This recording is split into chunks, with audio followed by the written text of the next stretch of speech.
All right, good morning, everybody. Thank you for joining us today. My name is Katie Lighthall. I'm the coordinator for the Western region of the Wildfire Leadership Council.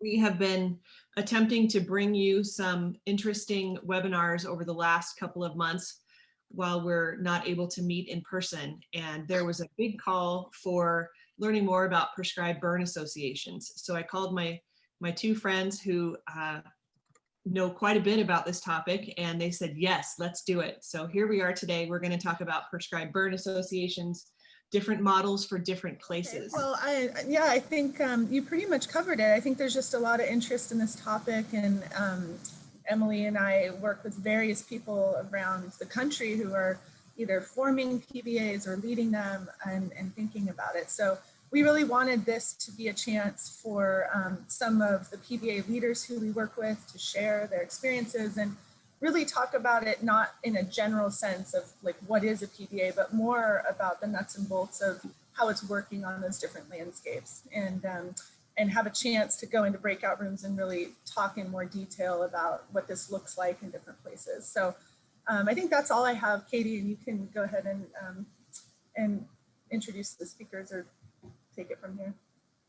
Okay. Emily, I just want to give you a chance. Was there anything else you wanted to add? Sure. I'm Emily Hillman. I'm the Fire Learning Network Manager, and I'm going to be managing the technology portion of this. So the waiting room, if you have any technology issues, feel free to send me a private chat. And I would also ask that if you're not speaking, you just keep yourself on mute. And with over 200 people on this webinar, it also helps everybody's bandwidth if you're not one of the speakers to mute your video. When we get into the breakout rooms, great time to turn on your video, or if you're asking a question, please turn on your video so that we can see your lovely smiling face. But otherwise, it does help the bandwidth issues. So thanks in advance for that. Thanks, Emily. I'm going to share my screen here. I'm just moving down our agenda a little bit. So we have 7 speakers with us today. 7? I keep getting that wrong. Chad Belado, I hope I said that right. Did I? Just nod. Yeah, that's correct. Okay. Belado. Nature Conservancy out of Nebraska. Adam Warwick, the Nature Conservancy in North Carolina. Ben Wheeler with Pheasants Forever in Nebraska. Sasha Burlman, Audubon Canyon Ranch and Good Fire Alliance in California. Jared Aldern, Sierra Sequoia Burn Cooperative in California. Lania Quinn Davidson with University of California Cooperative Extension and the Humboldt County PBA. John Weir will be joining us soon to give his part of the presentation. He's with Oklahoma State University out of Oklahoma, and Dave Lasky with Forest Stewards Guild in Colorado. So that's our rundown for you today. We tried to spread it across the United States a little bit because we knew we'd have some interest from outside of the West. So I think I'll just start with Chad. Are you prepared to start? Yes, I can start. Okay, Yep, I do not have a presentation, so I'm just going to talk for 5 minutes. And so I am a prescribed burn boss. I work at the Niobrara Valley Preserve in north central Nebraska. And I'm also active with the Niobrara Valley Prescribed Fire Association, which is a 4-county prescribed burn association in north central Nebraska. Nebraska does have a number of prescribed burn associations. I believe it's 16. Ben Wheeler might be able to confirm that later when he talks, but quite a few prescribed burn associations. And they are primarily, if not mostly, landowner driven. The Niobrara Valley Prescribed Burn Association is almost 100% landowner driven. The association is set up to help private landowners that want to burn on their properties and are primarily looking to reduce eastern red cedar, which is a species of juniper that's a very invasive species in Nebraska and moving quite quickly into the grasslands and displacing prairie and the wildlife associated with those prairies, but also creating quite an impact on ranching communities and ranches just because it's taken over pastures. So landowners are highly motivated to to burn those as an economical way to control that invasive species. And so the burn associations are essentially, I mean, they're just neighbors helping neighbors. And they're led by landowners. So like for the Niobrara Valley Prescribed Burn Association, the board of directors are all landowners. The officers that serve within that, what they call it a prescribed fire association, are all private landowners. And it's a great community. It's actually a very, very good community. This particular prescribed fire association doesn't charge for a membership currently, although they are considering adding a charge for membership. It is not a 501c3 organization currently, but they are interested in pursuing that so that they can apply for grants to help with equipment and stuff like that. However, they do have a checking account, and they do have some money in that checking account. And in the past, they have raised funds through training, and they've previously had a membership fee, which has also helped add some funds to the Prescribed Fire Association. So I think that this next year, or at least the following year, we probably will add a membership fee for that Prescribed Fire Association. The association will help any landowner that's interested in burning. A lot of the times they will ask a landowner that is new to the association to participate and help on other prescribed fires before they request the association to help them burn on their land. But it's not necessarily always needed to do that. The great thing about these associations is that in Nebraska, there are no specific training requirements for people to conduct prescribed fires on their property. They are required to write a burn plan and submit that burn plan so that they can get a burn permit to be able to conduct that burn on their private property. But beyond just writing the burn plan, there's no like prescribed burner certification system or any other training required for that. So the fire associations really help provide that level of experience and expertise to be able to share that knowledge with among the landowners and kind of develop, you know, a bit of a system in place so that these landowners can safely put prescribed fire on the ground. And then of course, you know, it does create a network to provide training and stuff for individuals. And so that's what's involved with the Prescribed Fire Association. So yeah, that is it for me. Thank you, and look forward to hearing from the rest of the presenters. Thank you.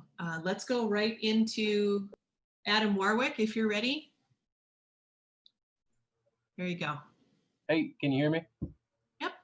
All right, cool. Hey, my name's Adam Warwick. I'm a stewardship manager for the Nature Conservancy in the North Carolina chapter.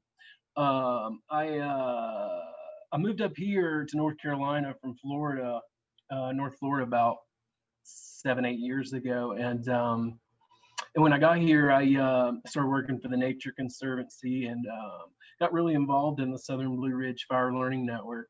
Do a lot of cool stuff, a lot of prioritization of burn units, and a lot of neat tools are developed through the Southern Blue Ridge Fire Learning Network.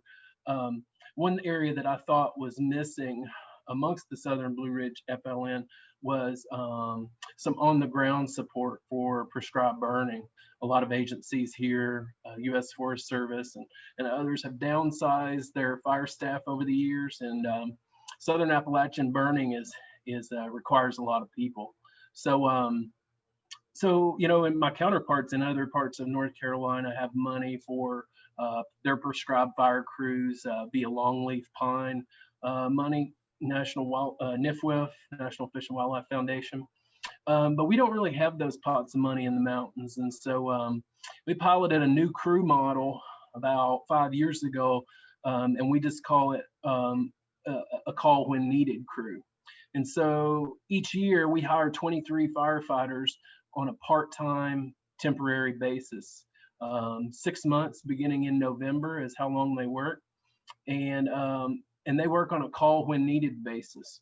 So for our funding, it's really pretty effective because in the mountains, our burn windows are pretty sporadic throughout those 6 months compared to my partners or my colleagues in the sand hills, and they have 100 some odd burn days a year probably. Their fuels dry out faster. We don't have that, so we hired a call when needed crew of 23 to support partner burning efforts, U.S. Forest Service and North Carolina Wildlife Commission and in other states. And we just surpassed our 100th prescribed burn that we've supported in the past 5 years.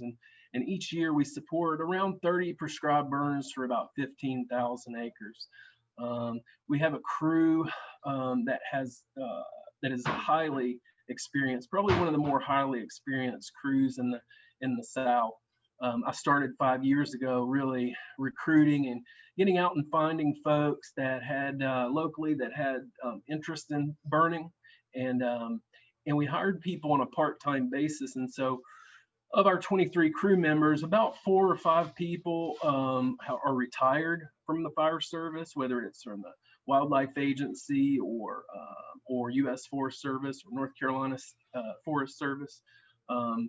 They're retired. We have some that are stay-at-home parents.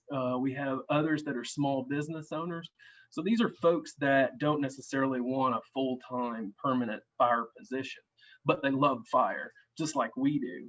So we hire them on a part-time basis, and we hire 23 generally so we can get about 11 or 10 on any given day, knowing that sometimes they're available and sometimes they're not. So they're not on call, they're more call when needed.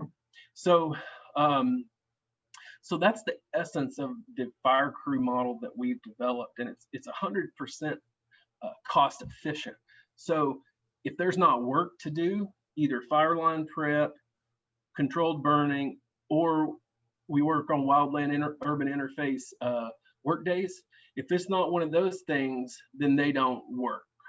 So it's a really effective model for us, and it's effective in areas possibly where you don't have a lot of burn days strung together, and you can't really afford necessarily to hire full-time people, yet you get these sporadic burn windows where you need lots of people. 30 seconds, Adam. I'm good. Okay, Thanks. great. Thank you. Let's move right on to Ben Wheeler, if you're ready. Yeah, I can go. Great, Ben, thank you. Can you hear me? I can. I do have I'll do a screen share if I can. Sorry about this.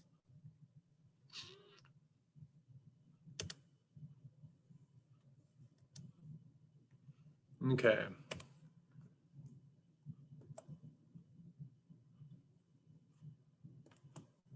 Can you see that? Is that? Yep, looks good.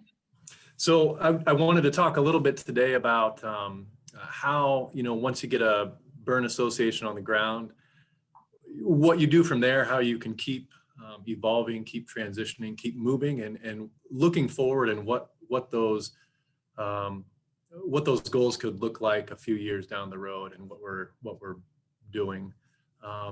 For many burn associations across the country, a lot of times the main catalyst to getting those burn associations together are very agency driven and top-down driven, even on private land landscapes. There's a few areas, even in Nebraska here, where we do have PBAs that were formed from the ground up organically by landowners with little or sometimes no agency involvement at all, or even conservation organizations. They just did it on their own. By and large, most of them are getting a lot of agency support. And looking ahead, one of my goals with the groups that I work with here is to get from a model where a typical fire looks a lot like this, and the organization looks a lot like this, where agencies or organizations are leading the fires, are helping provide the equipment, are doing the burn plans, are sometimes providing most of the input on the fire, are leading the trainings to a fire that looks a lot more like this, where those landowners themselves every year begin to pick up more of that autonomy. That's one of the things that we're working on here, and wanted to give a couple, just go through a few kind of indicators and check boxes that we go through in some of the groups that I work with, of how can we move from this scenario here to get here. It's not just like changing a shirt. That takes steps, and some of those steps take a little bit longer than others. So some of those indicators, one of the first one I'm looking at, especially for individual fires, and again, I work almost exclusively on private land. So I'm looking for second entry fires. When we can get that second fire in, we're beginning to look at a more sustainable fire operation, not just getting that first fire on the ground, which we're all excited about, but moving ahead as well. Another indicator I'm looking at is participation by next generations. You know, when they're getting their kids involved. This little guy squirting the hose there, that's my son. He was in kindergarten last year and he got on a fire. And not only getting kids involved, but getting them involved in a meaningful way on the fire line. So throwing some water down, or this gal here, her name's Avery. She's taking some weather readings with her mom out there. And those are very, and also in, you know, suggesting to them, this is important what you're doing out there. A lot of rules on the fire lines where anybody can participate. When people begin to develop their own plans, this is a plan that was brought into me a couple years ago, and it's on lined spiral bound paper, and there's no points here for presentation at all. It's ugly, but if you look through it and if you actually read it, this is page 1 of 3. You could tell that it's well thought out, that he put in his due diligence. It's got all the parts that he needs for state statute regulations here in Nebraska. So this wasn't just something he just threw down right away, but you can tell by reading through it, he took some time to do this, and he's taking more ownership by developing his own burn plan. When people begin installing their permanent fire breaks, so not just, well, here's something we can put in to get through this one fire, but here's a break that we know we can use for this fire, but this is going to be helpful for upcoming fires, and they're beginning to get in that program on a more long-term basis. And also acquiring their own equipment, building their own equipment, buying their own equipment. We have guys in our burn association that have their own kestrels, that are wearing their own Nomex shirts. They still like the denim pants, but they've got their own shirts. They're buying their own drip torches. This fella here, he had this rig. He paid for the whole thing. He paid $1,200 for it. Some of that he bought at auction. Some of it he dug out of the bone pile behind his house and did some welding. And a few things he bought new. Did some trading, but he has this, and this is a committed piece of fire equipment that now is in his equipment shed, which tells me there's some sustainability there for the future in regards to fire. Here's some other things. You can look on the left there. There's a flapper that someone made out of a mud flap, which is enormous compared to the typical fire flappers that we have. But it's just people kind of coming up with their own solutions, and this is the Great Plains here. People are innovative and they have this can-do attitude. Another guy that has a makeshift basically a black liner, and then a guy pulling a harrow to knock things down as the fire goes through behind his four-wheeler there. 10 seconds, Ben. Thank you. Last thing I want to bring up is when we really see autonomy build is when logos begin to vanish on our fires, when it becomes all those typical landowners on the line, and us as the agencies kind of fade away into the dark. And I'll leave this guy here for your thoughts and reflections afterwards. Awesome, thanks, Ben. While you guys are reading that, I'm going to call up Sasha. If you've got a screen share, get that ready. Yeah, no screen share here. I'm just Okay. gonna chat for 5 minutes. That sounds good.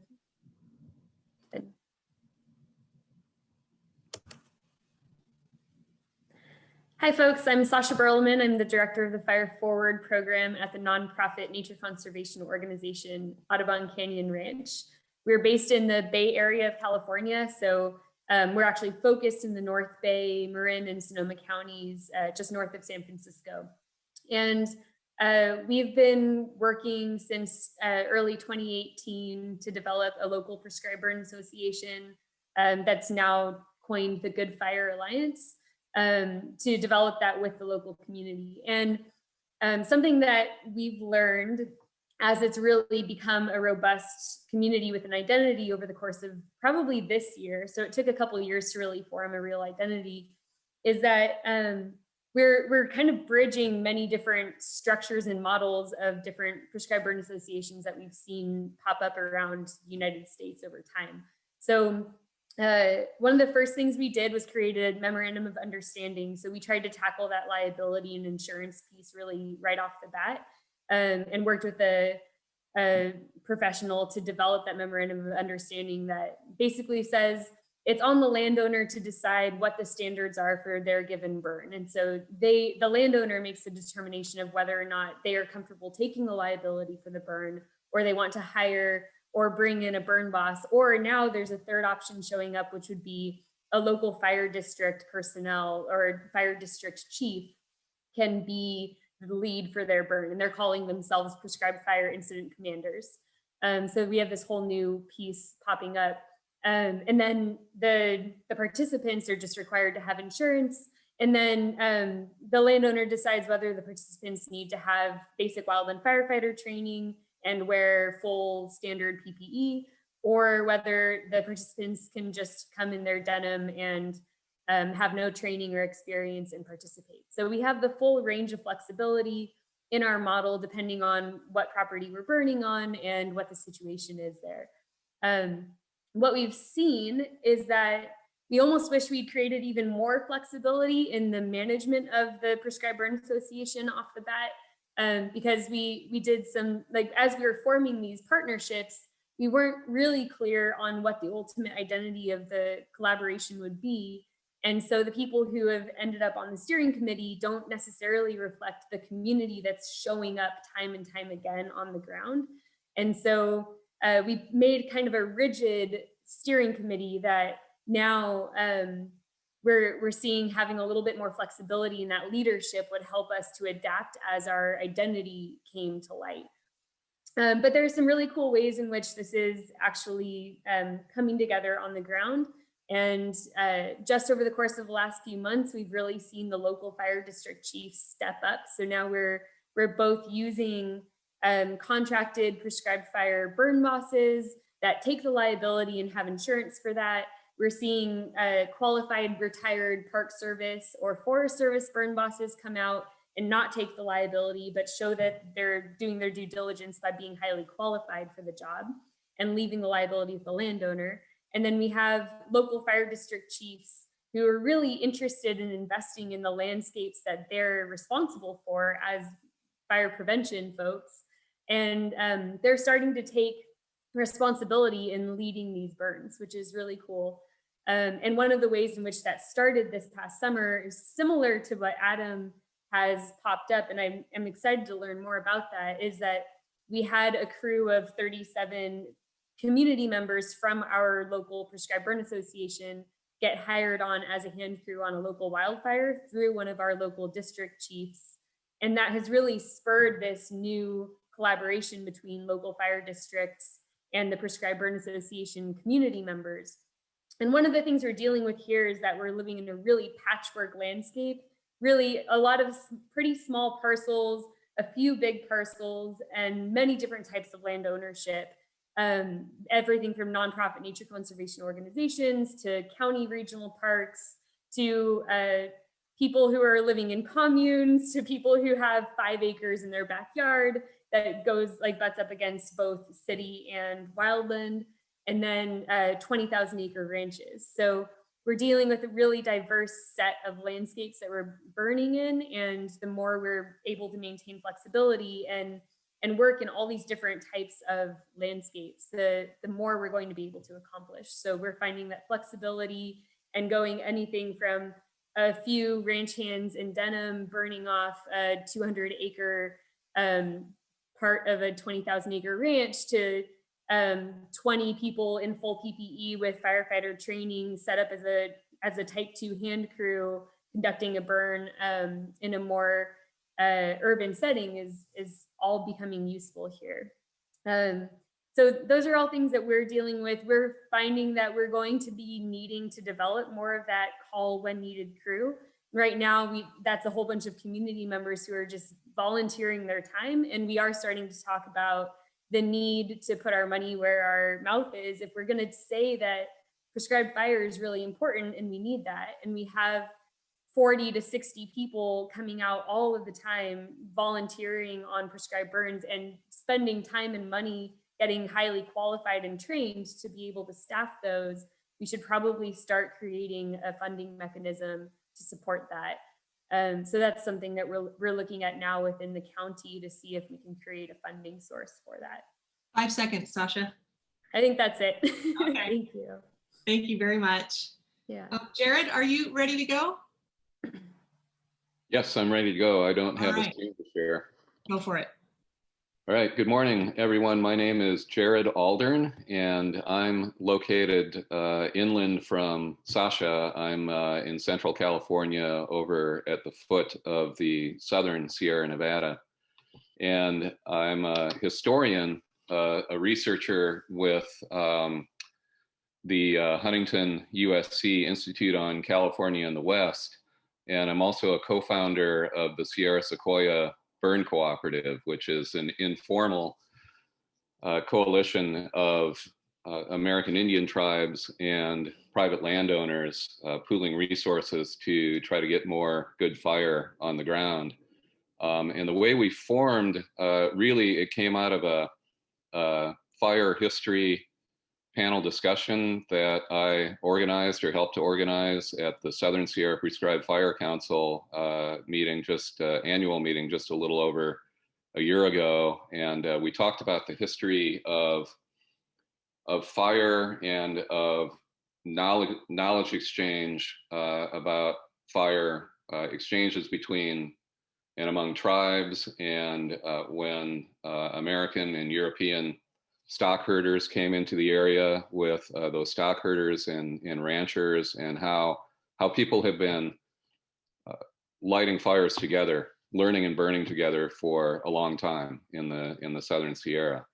And we had a couple of tribal members and a rancher, a member of a longtime local ranching family in that discussion. And what came out of it afterwards was this idea that we could form this burn cooperative and sort of begin to recapitulate those learning relationships. So that's where we are right now. We're not a formal nonprofit or anything of that sort, but we are trying to pursue some funding with the Huntington USC Institute as a fiscal sponsor.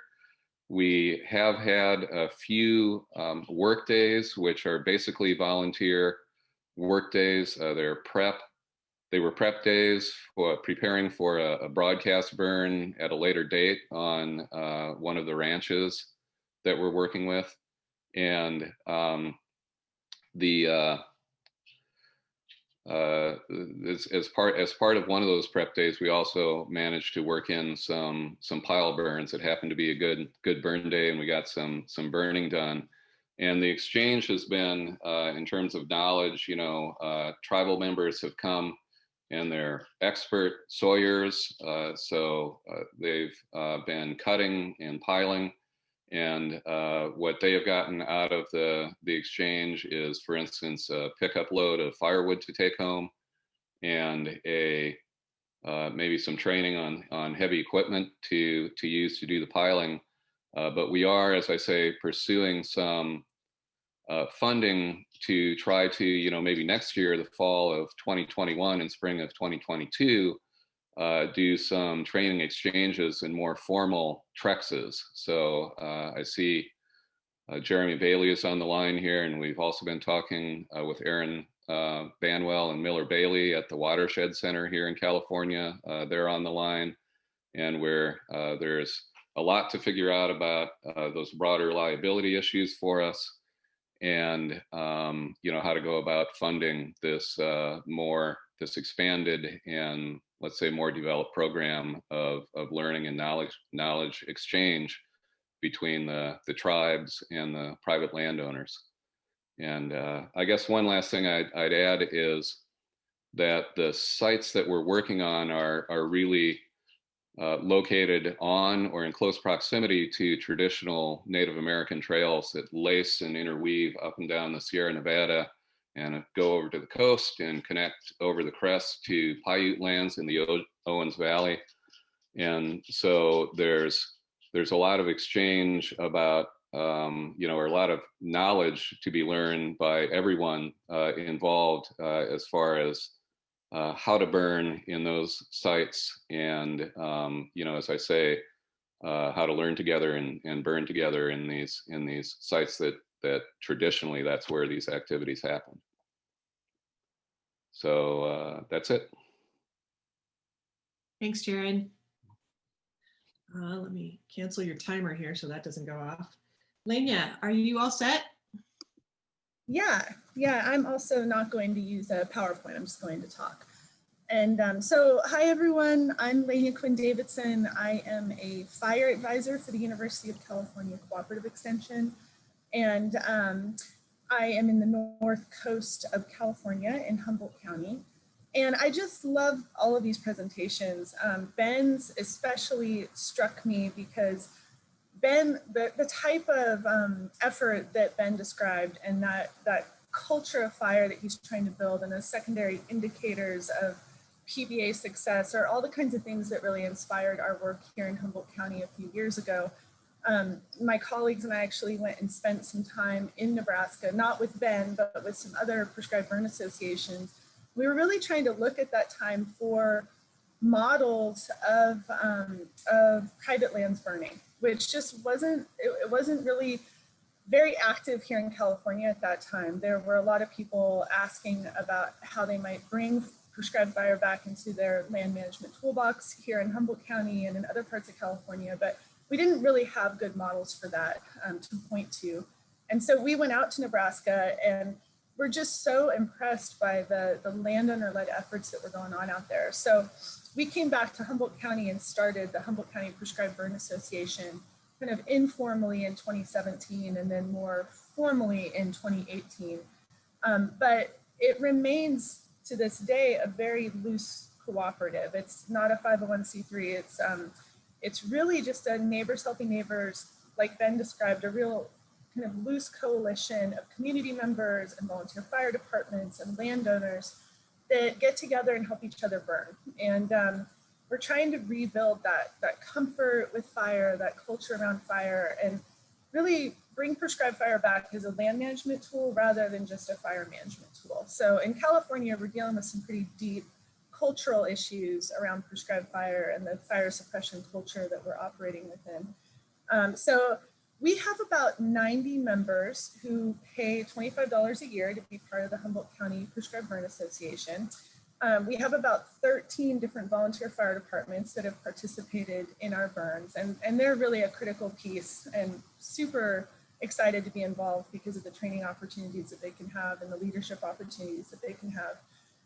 We have, over the last couple of years, been able to build a pretty robust burn trailer and kind of a fire cache of equipment and tools that we can bring out on burns. The bigger burns that we're taking more of a leadership role on, we'll bring out the trailer, or people can just come borrow those tools and equipment. And that's been pretty cool to see people just stopping by and checking out 5 radios for some pile burning they're doing, or grabbing a slip-on unit so that they can go do a project on their own in the winter.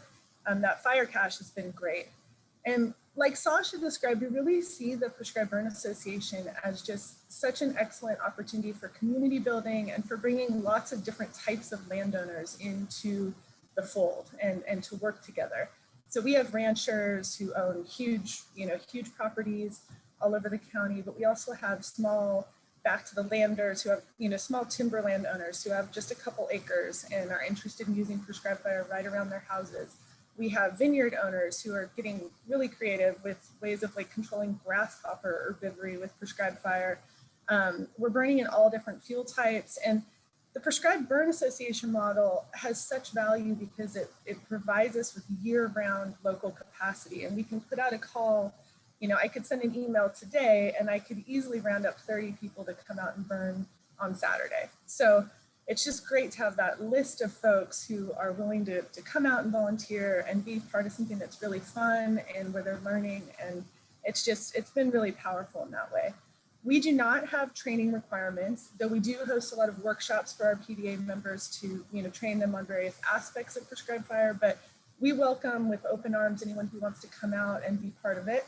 We figure out good ways to plug them in, you know, that we can kind of assess their level of experience and then plug them in a really safe way.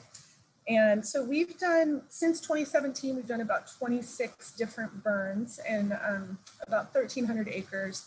So some of our projects are tiny. We've done half acre research burns, and then we've done burns that are 350 acres. And it's just all across the board, you know, whatever people bring to the table, we're willing to work with them on. The liability piece, we do sometimes hire private contractors to, you know, like Sasha mentioned, private burn boss to come in and lead the burn, to write burn plans, but we don't always do that. And it's really up to the landowner to decide. We have various, you know, liability, like we have some release of liability forms that we have all of our volunteers sign for every burn. And then we have some agreements that the burn boss and the landowner can sign if they choose to go the burn boss route. So it's kind of case by case and whatever the landowner's comfortable with. I think that's about all I have to share for right now. I do see there are some questions, but maybe we can get to those in the panel. So thanks, Katie. Yeah, thank you, Elaine. Yeah, we'll get to those in the panel. Mr. Weir, I see you're already on. Are you ready? I'm ready. Can you hear me? I sure can. All right. Well, thank you. My name is John Weir. I work at Oklahoma State University Extension. I'm been working with burn associations since 1997. We formed our first one back in 97. We have about 21 burn associations in Oklahoma, and I've worked with helping to form about 40 total in about 7 different states. So had a lot of different experiences with burn associations and different things. Again, the main thing to remember on burn associations, it is a community-driven organization put together for the local landowners. As been said before, the amount of agency, either from Extension, NRCS, local fish and wildlife folks, local agencies like Pheasants Forever up in Nebraska, those folks do a great job with them. Any of those groups, they're there to provide technical assistance and support on that. And I would say this to anybody that's trying to form a burn association, the thing to do is talk about it in the community, get people interested, see what the consensus is about forming one. And then before you ever have a meeting to form one, make sure you have somebody that is willing to step up and be a leader before you ever have the meeting. I've seen so many burn associations, people in a community want to have a burn association, but when it gets down to being serious about, all right, who's going to just be in charge of this and just kind of lead it to kind of give it a good direction, nobody wants to step up and do it. And then it fades away. So you need to have some of that stuff worked out well before the meeting process or the planning process of it. Again, remember, the burn associations are there to provide the 3 things that most landowners are lacking. And they're lacking experience, they're lacking equipment, and they're lacking labor to help them burn. And that's what the burn associations do, is they help everybody pool those resources together. And then the big question that everybody always has, and the big concern, is always liability. And by answering those 3 questions, the liability starts to fade away and to go away, because again, we're having better equipment, more people there to help, and as well as everybody's over time becomes more experienced with fire, making it safer and practical to put it on the ground. As for setting up burn associations, I've been involved with all different types of burn associations from those that are pretty formal in what they want to do. Also to those that are really lax. Just go with the flow and go with what works in your community and your area. That's always the best, just to go with how everybody feels about it and what they want to do. The other things is to set up guidelines. One good thing to do is have up some type of guidelines that you set up for that burn association. The guidelines would be, if you have to have a written burn plan, and most all the burn associations I work with are required to have a written burn plan before you burn. Adequate fire breaks, and what you're supposed to provide and what you're supposed to do, and then get that. That way also it keeps people from being members of the burn association and going and getting all the equipment and going out and burning on days when it doesn't, and makes things look about, make things look bad for the burn association. Again, going back, there have been quite a few questions about the liability parts of it. The burn association does not assume the liability. They're not there to burn for people. It's still the landowners assumes that liability. It's their burn. Typically, most farm and ranch policies, insurance policies, will cover damages from escape fires. So it's up to you to contact, as a landowner, have them contact their agent, read their policies, see what's covered, and do what's that. In the Great Plains, we've got some really great with Farm Bureau Insurance, American Farmer and Ranchers. They've done a really good job of covering their landowners and doing that. And there's some other great insurance companies that will do that. So you just need to kind of check with that and make sure things are going. Again, as for setting up burn associations, if anybody has any questions about bylaws, these guideline sheets and stuff, we've got some great examples on the Oklahoma Prescribed Burn Association website, and that's available at ok-pba.org.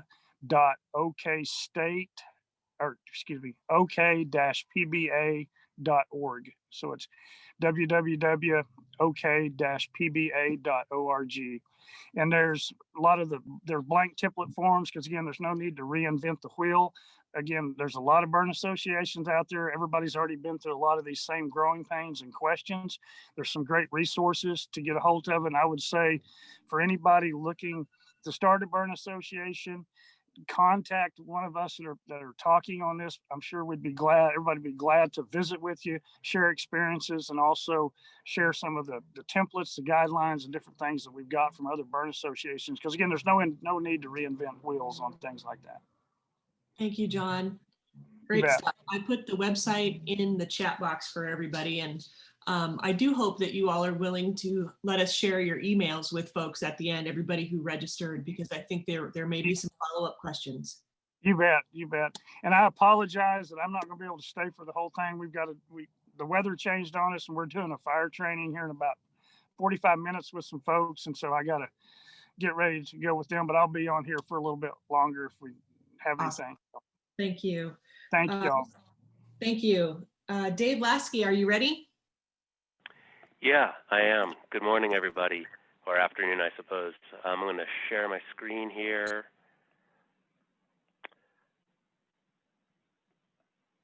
Good morning. I'm Dave Lasky. I'm the Director of Fire Management for the Forest Stewards Guild. And I want to share something that's a little bit slightly different model, but hopefully relevant to folks who are working in forested landscapes. We are creating a Colorado-based pile burning cooperative, which is based off of a PBA model, but kind of modified to our landscape. This is an image of the kind of context that we're working in. So Colorado's WUI environments primarily. We're primarily in dry ponderosa forests, and this is unfortunately a good photo of the condition of a lot of Colorado's forests right now. And we're looking to do this pile burning co-op, leveraging homeowners who are interested in basically primarily fire resiliency. And so this is a pretty good image of what the average participant's landscape and home looks like. And so the background to this is that I think similar to many Western states, Colorado has a very fractured patchwork ownership pattern for land ownership. We have rapidly growing WUI, poor forest health, and there still persists to be this really strong desire to cut our way out of the wildfire problem. And that unfortunately layers on top of the fact that we have a very small contractor base to do pile burning. Many fire departments really don't like the liability and don't want to do pile burning for folks within their fire protection district. We have terrible air quality on the Front Range of Colorado in particular, so smoke management is a big issue. And the bulk of Colorado's WUI is in a dry ponderosa forest type, certainly not all, but a lot. That ponderosa forest is kind of notorious for both holdovers, piles that hold over and smolder and create potential escapes. And then Colorado also has a lot of high wind events that cause folks anxiety. And so what this has produced is a scenario, sorry about that, where we have an ever increasing backlog of piles. We have way more funding to cut piles than we have to burn them, in part because of climate change and drought. We have fewer and fewer available burn days. And now we have a lot of piles that have been sitting on the landscape for quite a number of years. And I think we're beginning to lose social license to build more piles. So all of that came together with this idea of trying to create pile burning cooperatives. And so Colorado has a certified burner program that allows for pile burning. And if you go through the program and get certified, it does provide gross negligence liability protection. But unfortunately, it's been really poorly adopted. And at least one reason I think for the poor adoption is that WUI landowner demographics, I think, are challenging. Colorado, particularly in the WUI, has an aging population, and I think unlike some of the other PBAs, very few people in the WUI are producers, and so much of the WUI is kind of a bedroom community to jobs in town, and so maybe they're not quite as in touch with working on the land as some other populations. We also see that there's this ownership pattern. There are a lot of small acreage parcels that don't create kind of like an infinite need for a pile burning association. So we are looking at this cooperative model where we know homeowners primarily are focused on fire resiliency. And so we have fire learning network funding from TNC to pilot this pile burning cooperative idea. And so what we're doing is we're using that funding to facilitate and promote the Colorado training. So in partnership with Colorado's Department of Fire Prevention and Control, we're offering trainings to these landowners so they can get the liability protection. Through the community partners, we are building these networks, and then we're actually going out, at least on the first iteration, and helping landowners burn. And I think the important thing that we're looking at is longevity is not in any given cooperative, but in demonstrating that the model works and encouraging other landowners in other places to adopt the model. We have a big list, well, not that big, but a pretty rich list of questions. And I'll let you guys just kind of answer those at will. I think one of the bigger topics is, of course, the liability. Are there any other liability responses to how you're handling the liability that haven't been discussed already? Is there anything additional you guys would like to add about liability? I'd like to add, this is John Weir, I'd like to add one thing on the liability. I think one of the big parts that we forget about with liability, the liability comes from us worrying about our fire getting on the neighbor's property. But with the burn association, what that's supposed to be is neighbor helping neighbor. And so that's where you start getting more dialogue, where neighbors start talking to neighbors about fire and start figuring out that, hey, it's easier to burn this area if I can burn over onto the neighbor's property and the neighbor lets me do that. And so by doing that, by forming a burn association, getting it going, a lot of that liability issues totally go out the window that we worry. We're working with fire and understand what's going on over time. And so I think that's going to be one of the bigger to think about, and how a burn association can really help with liability. Anybody else? I was just going to echo what John just said. As you continue to develop throughout the neighborhoods and the community, you're in a way you become self-insured just because of the acceptance that other people have around there, and is what we've kind of found up here. When people, you get those first fires on the ground and people are nervous about them, especially if you haven't had fire then. But once they begin seeing the smoke rise and they're watching the effects after a couple of years of putting down and delivering really good fire with good results, people become less concerned about damage and more interested in the opportunities that could be had with that. I would maybe add too that at least in California, I'm not sure if this applies across the US, but we maybe need to start looking at the bigger picture a little bit more and talking about that more directly when we talk about liability, with the fact that like we're going to have wildfires, and most of them are not being caused by prescribed fire by far and large. So if we, at some point, we are going to have a fire get out. And what we need to be talking about, I think, is the fact that that can't be the end of prescribed fire. And that has to be an understood thing that's going to happen at some point.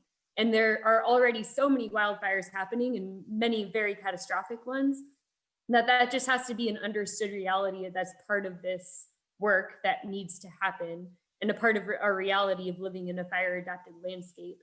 And then in addition to that, this whole question of like hiring a contracted burn boss who takes the insurance. Usually the insurance liability limits on those burn bosses are really, at least for California standards, not going to cover very much at all of the cost of suppressing wildfire. Or if you lose one house, you're already maxed out on the insurance liability limits. So it's more for show than it is for actual making a difference in the outcome.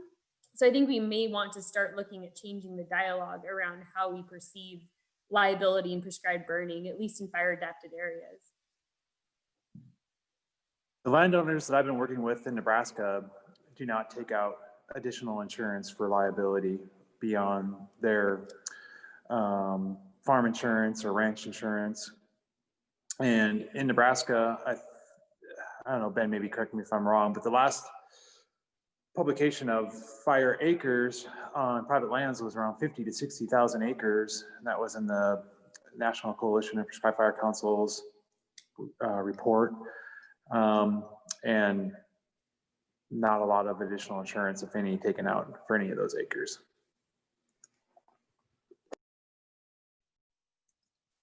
I also posted in the chat a link to a paper that John Weir and some others wrote about prescribed fire liability, which I think is pretty provocative and kind of calls to question the fact that we focus on it as one of the most important issues when, maybe there's not a lot of proof that that's true. So I like John's provocative style in that paper. Thanks, Lania. There was a question early on from Barb about the knowledge transfer and sharing. Hold on, let me see. There it is. Are there any PBAs or PFCs who are working to include knowledge exchange related to cultural burning? And I know Jared addressed that a little bit. I was wondering if there was any other thoughts around that topic from anybody else. In our area, in the North Bay at least, our tribal communities, we work with a variety of multiple tribes in our area, because this has always been a really densely populated area well before Western Europeans. And the tribal members in our area don't have access to land overall. So they're not landowners, which is part of why for our Prescribed Burn Association, I think it's really important that we don't focus on ownership, because ownership is an access and privilege issue in our region. And so we're trying to create connections and opportunities for access with all of the tribes that we work with, and then build sovereignty within those tribes in their access to these landscapes that we're working on, as well as tending opportunities on those landscapes related to cultural burning on landscapes that they don't own, but they have sovereign right over. So that's how we're trying to deal with that here. It's complex. Awesome, thank you. Yeah, if I can tag on to what Sasha was just saying, one of the, I talked about exchanges here in the Southern Sierra between ranchers or private landowners and tribes. And one of the things, again, we're really in the early stages of building this coalition or this burn cooperative, but one of the things we're working out would be agreements for tribes who are conducting the burns or helping to conduct the burns to go back in on a continuing basis and gather cultural resources.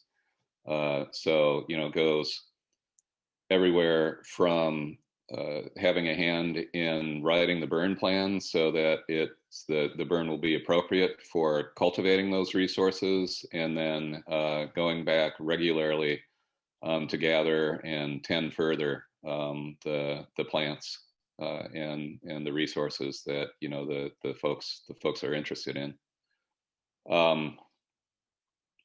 Yeah, that's it. And there was another question here that I got privately from someone that asks how open are Native Americans to volunteers outside of the tribe helping with burns. And I guess the biggest thing I would suggest is to start to build that relationship with them. So it's a little difficult right now with the pandemic, but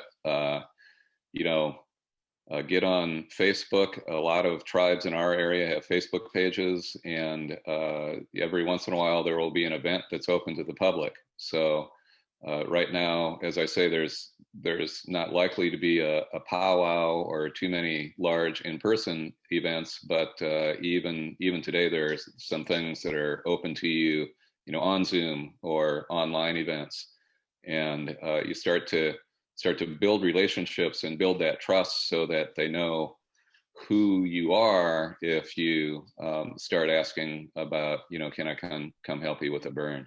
So you got to support and build those good working relationships with people beyond only the burns. You've got to make friends. Thanks, Jared. There's a few questions around training, and some of those have been answered in the chat box, but also what type of training is available for private landowners to develop a good burn plan? Maybe you guys could speak to training in general along with burn plans.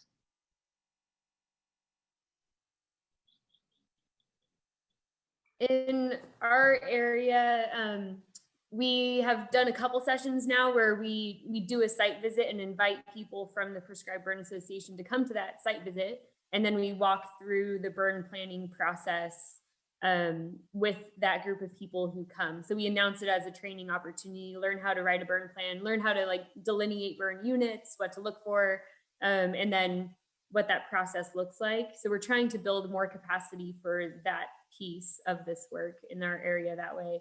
And then because we are using NWCG standards for some of our burns, we're now also putting on trainings. We've got just enough capacity in the region to teach some of the lower level fire courses. So we're not just teaching basic wildland firefighter, but we're starting to teach through support through the TREX network, like S212, the chainsaw class, and portable pumps and water use, and the look up, look down, or look around, the squad boss courses, either at cost or for free for the PBA and community members, so that we're trying to create better access to those courses and that professional development in this work for people who are interested.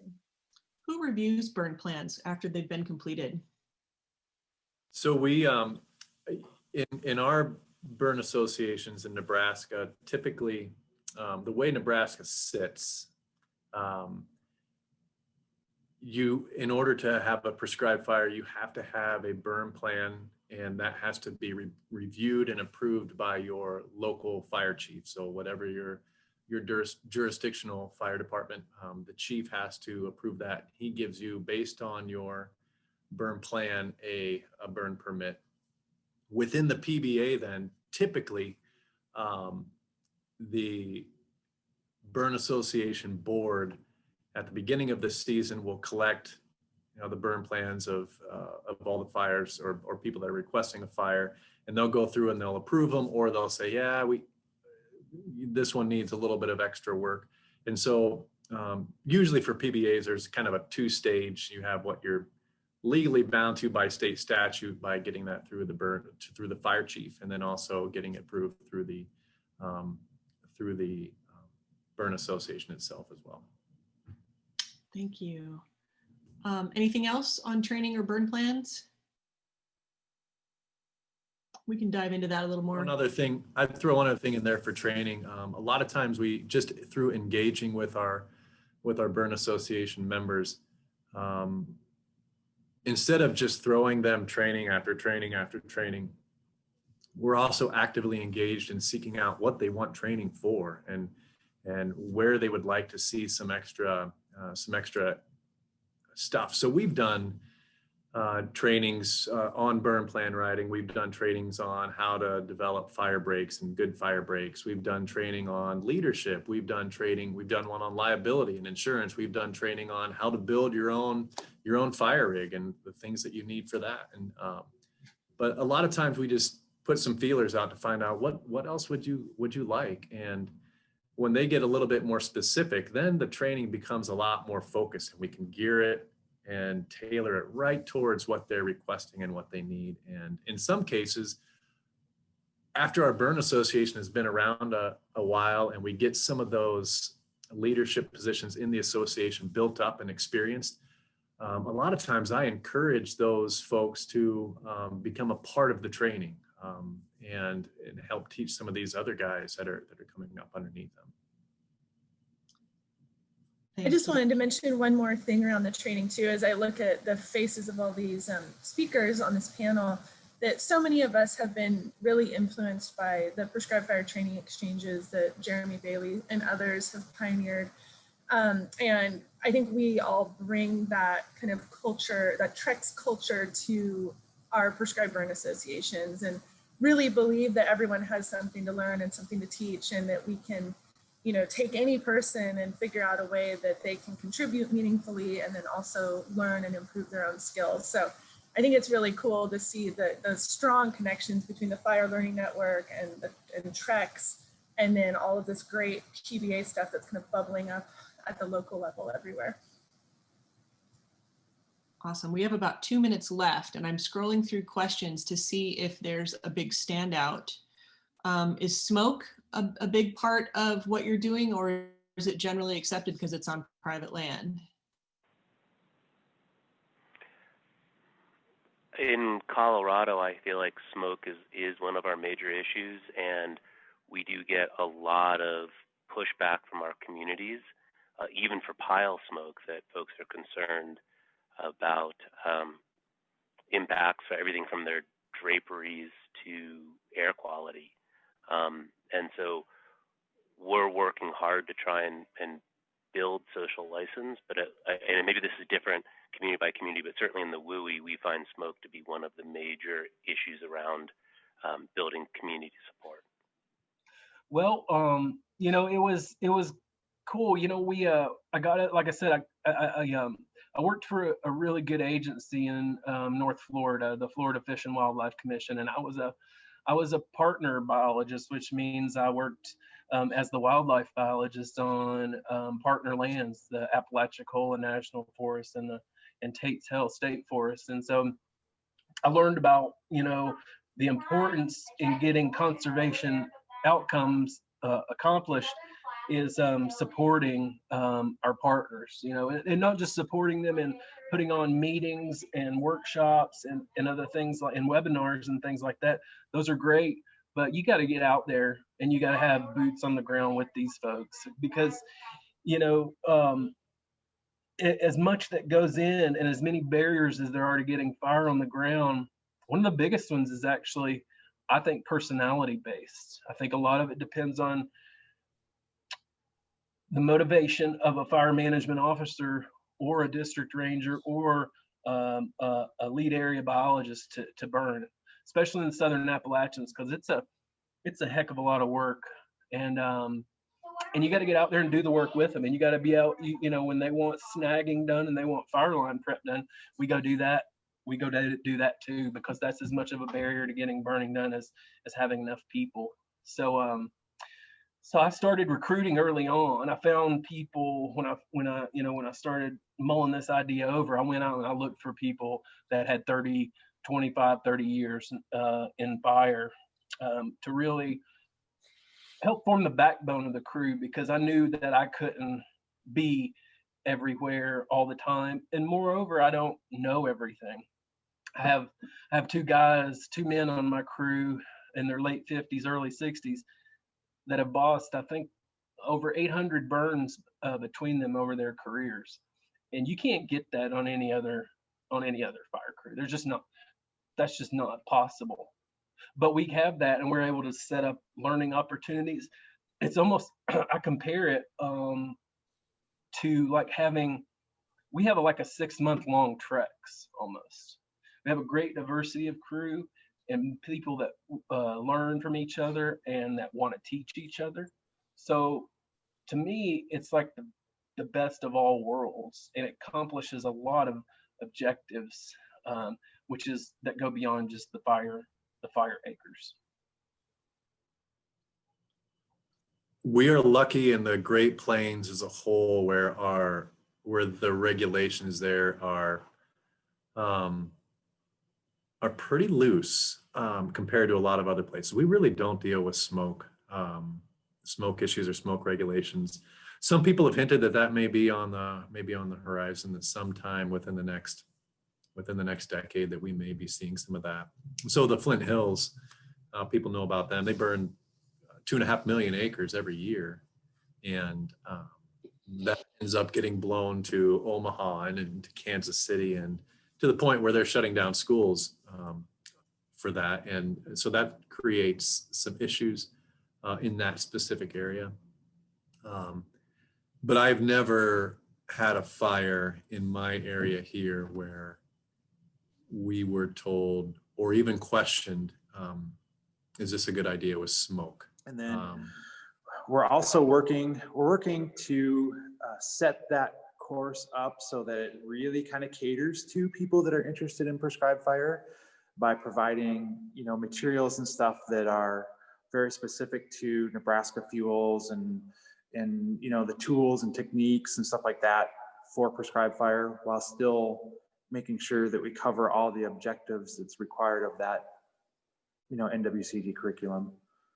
So in a way, we're trying to kind of trick them into getting it by providing an attractive training for prescribed fire that still meets the basic wildland firefighter objectives. Right. Yeah. Very interesting. Thanks. So Chad, is that last thing you mentioned, is that for something that you do across all the PBAs in Nebraska? You have like a website and trainings that basically are available for all the PBAs? I'm Yes. wondering how all PBAs kind of synchronize their work across the state. Well, they don't.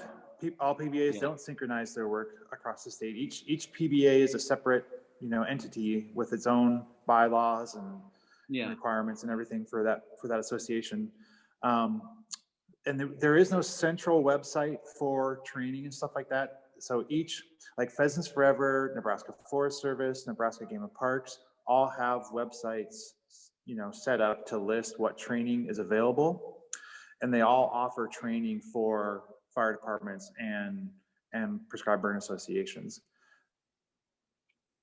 And a lot of the times that training is free. Nebraska Forest Service has a couple of academies that they put on each year that does have there is a cost to those academies, but a lot of times that cost can be covered through different grants and stuff that's available, or sponsorships. Because we just want to encourage, there's no requirements for any of these groups in Nebraska to have training. Like there's no, prescribed burn certification system or anything like that. So they're not required to do anything. So we're trying the best that we can to make training as accessible and attractive to them as possible so that they want to come and take it. Okay. There's no consortium of Nebraska PBAs or anything Nope, like there that? is not. No, there's not.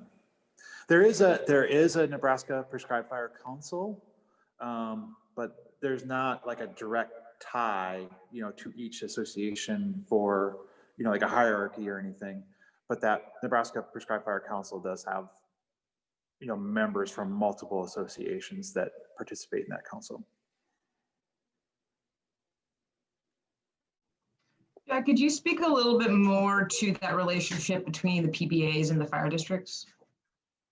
Yeah, so like I said, a lot of the prescribed burn associations will have members of the local fire district on that association. A lot of the landowners are, firefighters or members of that fire department or fire district. And so, so there is that, there's that, close relationship or tie or whatever. Because, here the permit comes from the local fire chief, you really do have to establish that relationship with the fire chief to be able to get that permit. You have to be able to show that, you're gonna do a good job. And because of that, because it's up to each fire district to issue the permits, not all fire districts are equal. Some fire districts are just very much opposed to any prescribed burning. They're not required to issue those permits. It's up to each individual fire chief. And so it definitely helps with the burn associations here to have, a real direct involvement with that fire district or fire department. And I guess the big caveat here is these are volunteer fire departments. So it's not like, it's not a professional fire district, of people getting paid and it's their full-time job. These are all volunteer departments. So that makes it a little bit easier for landowners to get involved and participate within their fire departments. Because a professional fire department, it doesn't necessarily have like a big workforce of volunteers that are participating or contributing. Yeah, that's interesting because I'm thinking in the context of the work that we're doing here in Washington and just, we've been working closely with fire districts and not as closely with landowners. And so I'm trying to see how we might transition to that. And do the fire districts, clearly people that work in the fire districts are also part of the PBAs. Does the fire district or the chief, do they come and bring equipment and supplies? Do they actually actively engage as a fire district, or is it just kind of people who are also part of fire districts, also part of the PBAs? Okay, so that does vary quite a bit among the fire districts.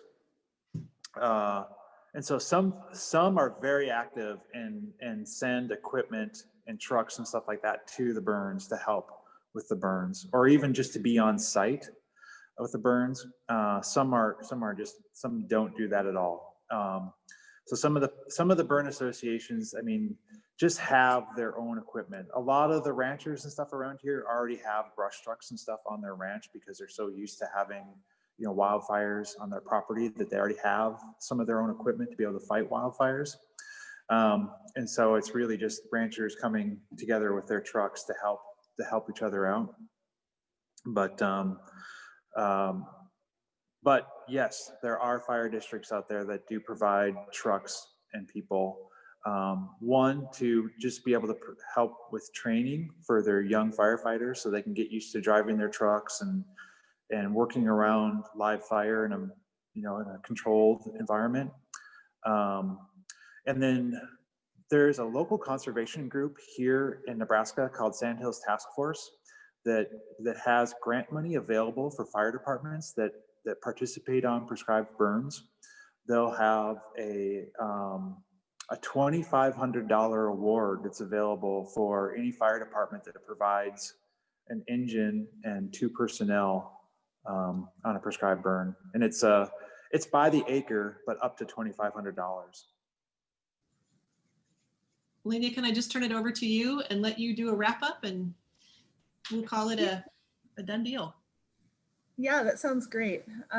I'll give it another second for folks to get back on, but it is 10:30, so we do need to wrap it up and let people go. I'm sure lots of folks are getting ready for their own burns. I know Sasha is. It's been great to see what's going on down in Sonoma County in the last couple of weeks and months.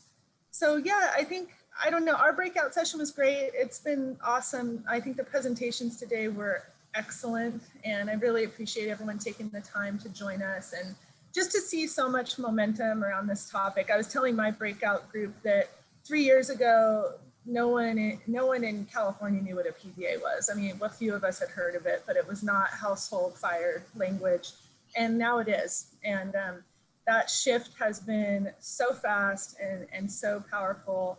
And we really owe it in large part to our friends in the Great Plains who have just shown such leadership and been so inspiring to all of us. So thank you for that. And is there a source of a basic PBA info available on the web? So that's a question. There is a website that Sasha and some others and I put together about the work that's going on in California. So you can check that out. And I know John Weir, he had his other website too, but ours is calpba.org. So feel free to go there, and that'll link you to the stuff that's going on in California. But other than that, you can email any of us to learn more, depending on where you're located. And yeah, we're 2 minutes over. So I think we should just wrap it up and say thank you, everyone. Great to see you. Reach out if you have questions, and keep up the good work.